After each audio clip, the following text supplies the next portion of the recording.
Good morning, you're Raul Carreno, and Mr. Carreno's case is set for trial to begin with jury selection next week. Mr. Matuska, Mr. Nichols did mention to me this morning an issue. It's with scheduling. The DNA was sent out to a private lab, and they were requesting a little more like a month or so ahead of time notice, and I only gave them a few weeks, and they said they wouldn't be able to schedule. Okay. So I'm asking for a reset for that. And that's a private, it's not the normal lab that we use? It's not DPS, it's a private lab that was used to expedite testing in this case. Okay. Obviously, we need that, I would think. Okay, so what I'm going to do is I'll reset it to the next trial docket. Obviously, at that point, it'll be time probably to get it done. That'll give you plenty of time to get with them now that we know that issue. And so we'll get that taken care of and get it on the next trial docket. Yes, ma'am. Okay, thank you. Go back with the bailiff.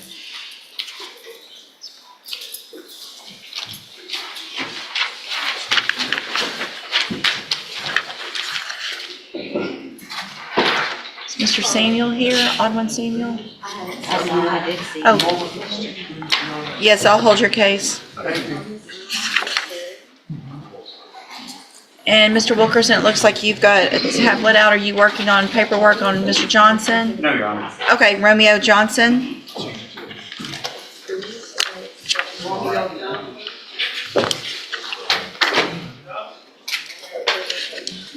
Morning. Morning, Judge. Morning.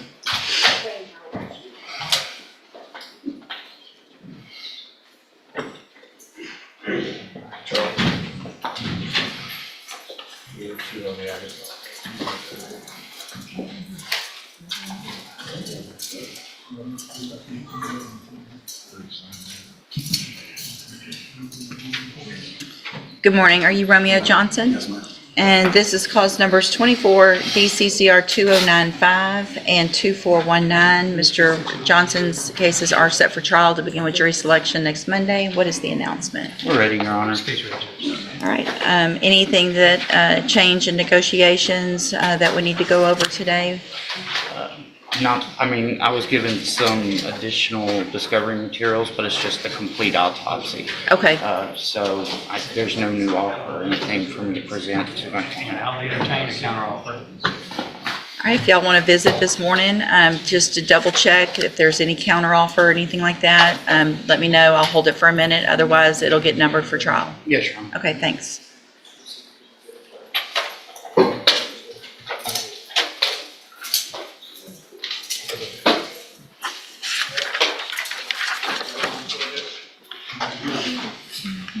Mr. Galmore, you've got Ronnie Green. Ronnie Green.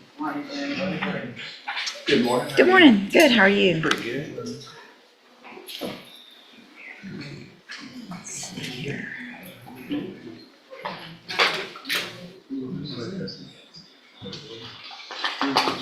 And this is for, you're requesting bonds on the two motion cases, Yes. correct? He's on deferred on two different cases. There's also files additional fees. Thank you. I'll pull that up now, Mr. I'm just really asking for a setting on those additional files. Okay. Oh, okay. Okay. Good morning. Are you Ronnie Green the third? And Mr. Green, we have 23 DCCR 1502 and 24 DCCR 1320. Mr. Green is on probation for possession of a prohibited weapon and possession of marijuana. Motion to revoke probations have been filed in those two cases. There's a new indictment in cause number 25 DCCR 0735. Mr. Green is charged with money laundering. Mr.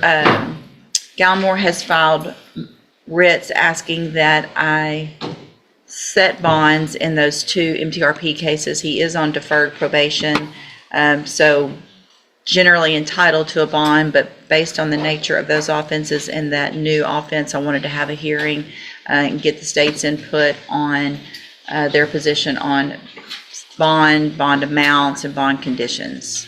Your Honor, the state's filed a reply to the writ that was filed by Mr. Gilmore. I don't know if you had an opportunity to see that or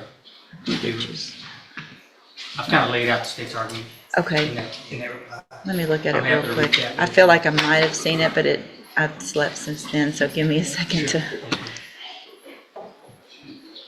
Judge, I don't know if you see letters in there as well. There's been letters that have been supplied to the court. Okay, I'll take a look at all of that. I don't know. Do I have any of that over there? Anything printed out on him? Some of that sounded familiar. Yes, okay, so I saw the letters. Yeah. I can summarize it for you, Judge. Okay, the letters I got. Brandon, let me look at this real quick. Now this is looking familiar as well.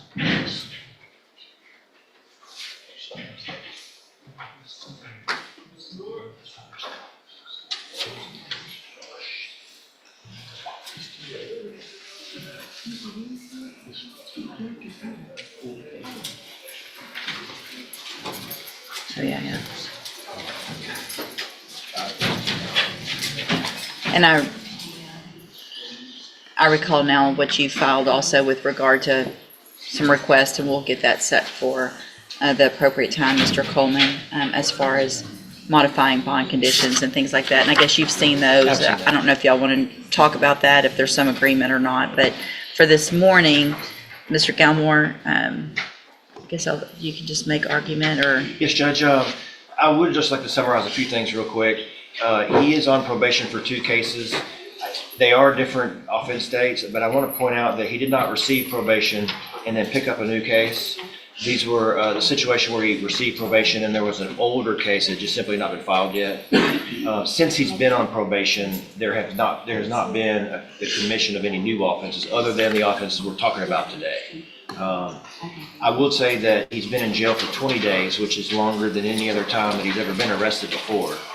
I did have discussions with the state today about a possible resolution that would involve Mr. Green going to ISF and not revoking his probation. And that sounds like a reasonable outcome. I have not had an opportunity to review the discovery in the new case, and so I don't feel like I'm in a position yet to advise my client on what would be the best option as far as that's concerned. I would point out that in the letters, there's one thing that really kind of struck a chord with me, is that since this alleged offense of the money laundering, which was earlier this year, Mr. Green has really taken a lot of efforts in his life to start walking the correct path.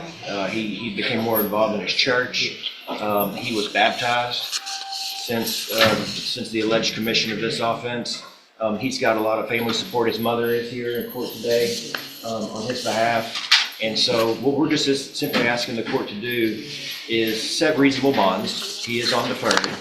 And even though there is a new offense, I would say that the majority of all motions to revoke probations are based on illegal activity. Even if it's not a new offense that was committed, it's alleged.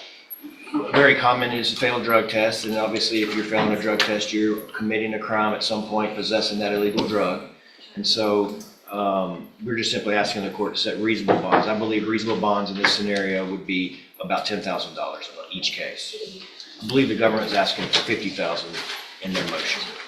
Your Honor, and Mr. Galmore and I agreed that we were both asking the court to set reasonable bonds. My version of what's reasonable, given the fact that less than 1 year since the defendant was placed on 2 deferred adjudications, he's out allegedly committing money laundering. If the allegations are proven true that money laundering, those proceeds constitute proceeds from drug trafficking or delivering controlled substances, Judge, the opportunity, as Mr. Galmore put it, to walk the right path, the correct path, came back in 2024 when this court put him on probation for possessing a weapon that was outfitted with a Glock switch. My version of what a reasonable bond should be in light of this defendant's actions is no less than $50,000 in each case, Judge. So if there is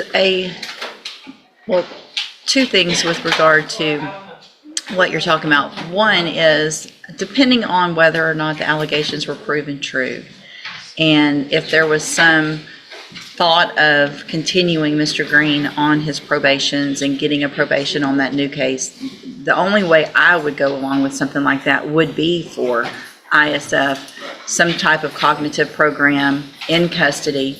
And while I understand and appreciate that he's making some strides on his own, from a legal standpoint, it doesn't make a whole lot of sense for him to be back out and then go right back in to ISF.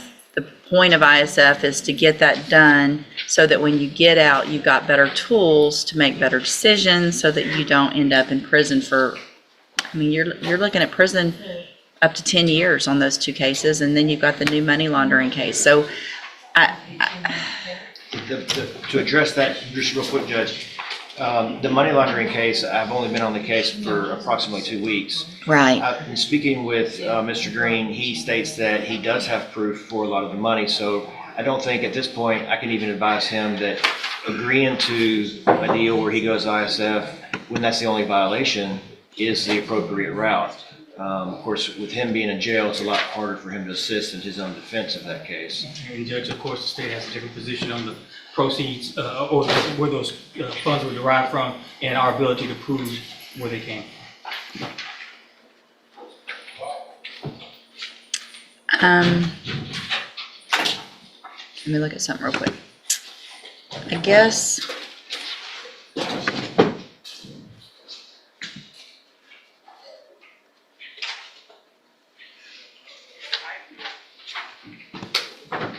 I'm just taking a look at the probable cause affidavit on the money laundering, just to get an idea of what those facts are. I think I have a little bit of them from the facts, obviously, from Mr. Coleman's response to your request, but let me look at this real quick.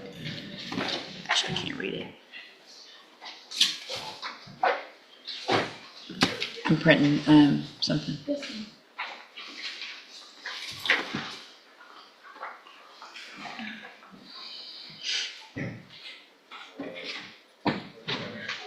Maybe.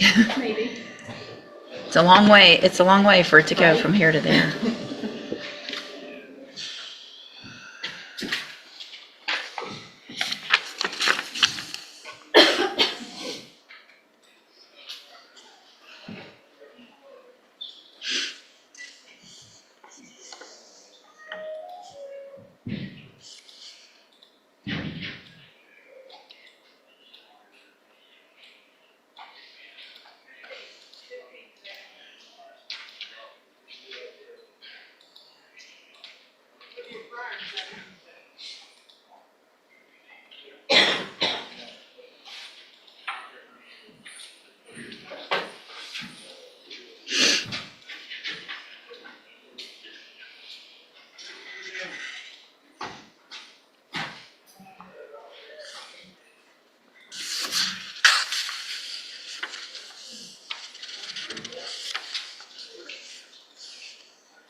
Okay,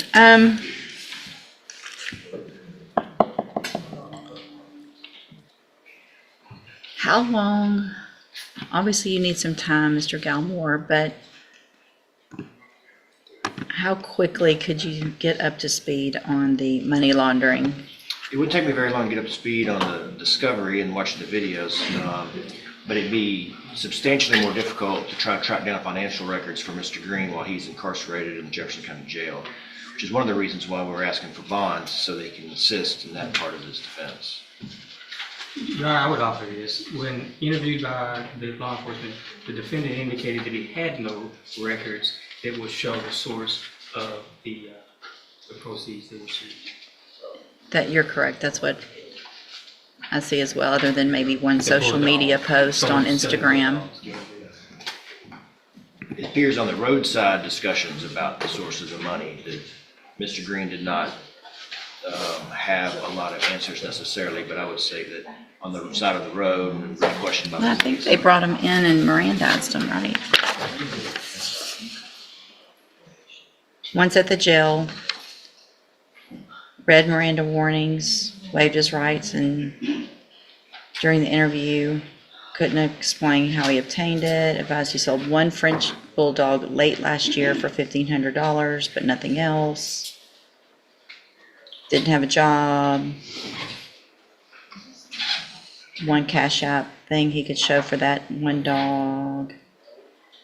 So, I haven't seen that video Yeah. yet. I'm assuming it's video recorded, it's supposed to be. it should be, yeah. I just haven't had an opportunity to review that video. I do know that there was a car wreck where he received a settlement from that car wreck, so there were some additional funds that weren't discussed. But again, I don't have access to those records as of yet. Okay. All right, so what I'm going to do is grant the relief requested in 23-1502, set the bond in that case at $35,000. In 24 DCCR 1320, also set the bond at $35,000 in that case. I'm going to order as a condition of both of those cases that Mr. Green remain in Jefferson County, also that he wear a GPS monitoring device at all times, and then we will reset the case for a status at just in normal 30 days or so. Okay? Would the court believe or think that a curfew would also be appropriate? He's on probation, so he has a curfew. All the standard conditions. All the standard, you're still on probation, so if you make these bonds, all your regular conditions apply, but now there's the GPS monitoring device and a remain in Jefferson County also as a condition of your bond, not just your probation. Okay? All right. Thank you, Judge. Yes, sir. Judge, can I approach very briefly on? Give me just a second. I don't know if I need all that, but that's all his stuff. Yes, sir. On Romeo Johnson? He doesn't want to make a counter offer, Okay. so I was just letting the court know. All I right. do know, kind of need to know, I guess I'll find out after it's numbered, what case we're going on. Yeah. Well, let's figure that out. So it's going to get numbered. And so which case would be Mr. Coleman? Which case would the state intend on going on? The murder judge. Okay, so 24 DCCR 2419 will get numbered. Thank you.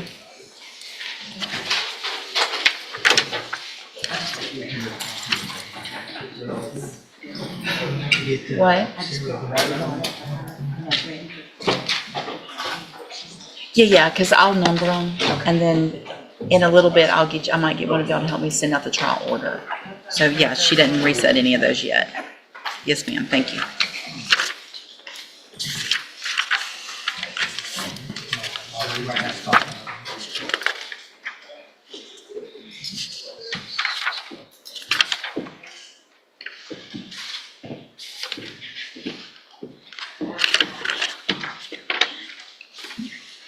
What you need? Mr. Rojas, you have Christian Kane.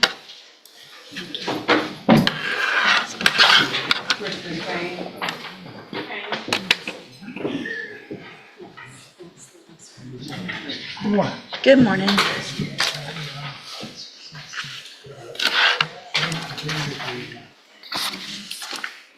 He's competent, but we'll do the competency first things. Thank you. Let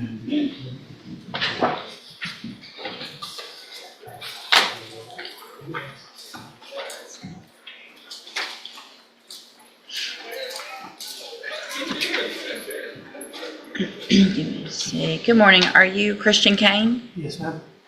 Okay. We're going to lesser. Yes, Your Honor. This is cause number 24, DCCR 1947. I am going to take judicial notice of the court's file, including Mr. Kane was previously found not competent to stand trial, sent to the John Dunn Behavioral Science Center for competency restoration, received a packet from them dated September 15th of 2025. It includes the attending physician's report to the court from Dr. Liberis with the opinion that he is currently competent to stand trial. In addition, there's a trial competency evaluation report that was prepared by Dr. Robinson. Also has the opinion in that Mr. Kane is currently competent to stand trial. Is there any other evidence with regard to competency? No, Your Honor. No, Your Honor. All right, then at this time, based on the two reports, I am going to find that Mr. Kane is competent to stand trial. Mr. Rojas, will he waive the formal reading of the indictment? He will, Your Honor.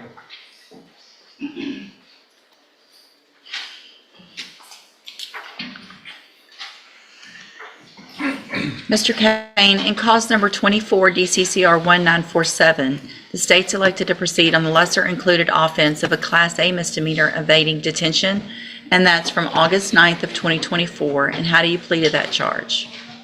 Not guilty. Okay, and are you pleading guilty freely and voluntarily? Yes, ma'am. And because you did what they charged you with? Yes. I have here on the tablet some documents that have your signature on them that the state has marked as exhibit number 1. Before you signed these, did you go over them with Mr. Rojas? Yes, I did. Do you fully understand them? Yes. And do you understand, if I follow the agreement that you've made with the district attorney, that you will be waiving or giving up any right to appeal? Yes, Your Honor. And are you a U.S. citizen? Yes. State tenders number 1. No objection. It's admitted.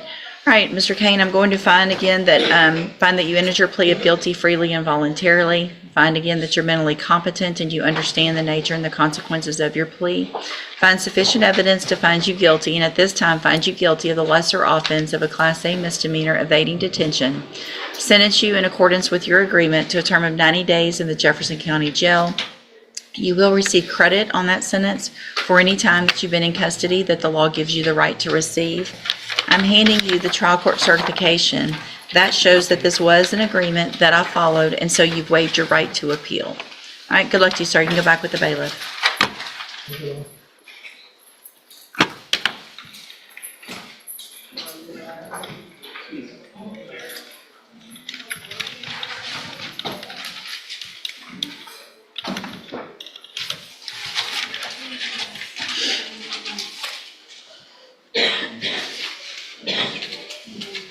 Hey, this kid, because obviously got added to the.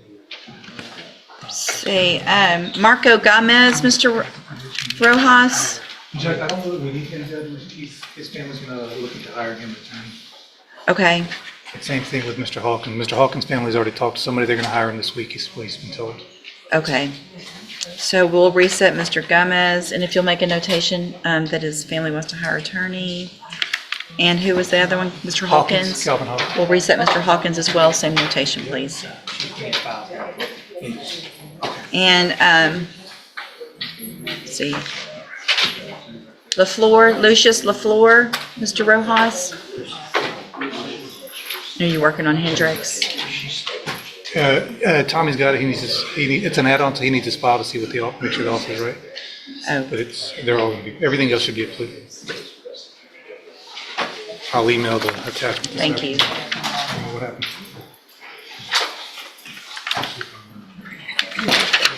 Paperwork matched this file.